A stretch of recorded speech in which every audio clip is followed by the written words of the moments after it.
Yoshua akawatuma wapelelezi wawili kwenda katika mji wa Yeriko. Alipowatuma kwenda mji wa Yeriko, aliwatuma wakaenda wakapeleleze. Walipofika pale, hii ni Yoshua 2.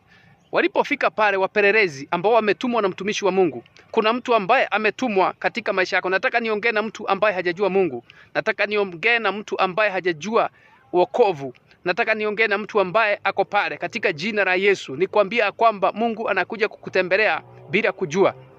Yoshua akatuma wapelelezi wawili kwenda Yeriko. Alipowatuma pale, mahali walifika, giza ilipoingia, waliingia kwa mwanamke mmoja. Hatuambiwa kwamba ati huyu mwanamke alikuwa ameokoka. Hatuambiwa kwamba huyu mwanamke alikuwa mzuri. Yaani mpaka maandiko inatambua ya kwamba huyu mwanamke alikuwa kahaba. Maandiko haya yanasema mwanamke maraya.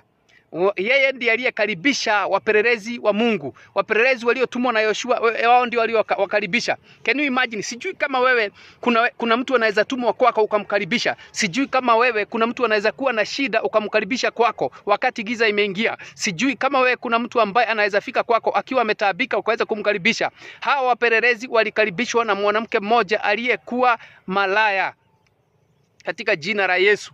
Napo alipowakaribisha, watu wa ile nchi walijua ya kwamba, yani Yoshua alikuwa ametumana, kwa sababu wakati wowote unapotaka kwenda pahali, prepare yourself. Usiende kupigana vita ambavyo si vyako.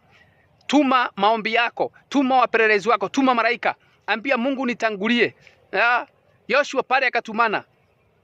Alipotumana kufika pale, walipofika pale wakakuwa lazima walale kwa sababu giza imeshaingia. Walilala kwa mwanamke mmoja aliyekuwa kahaba. Haleluya. Wengi wakiingia kwa kahaba utapigwa na majirani.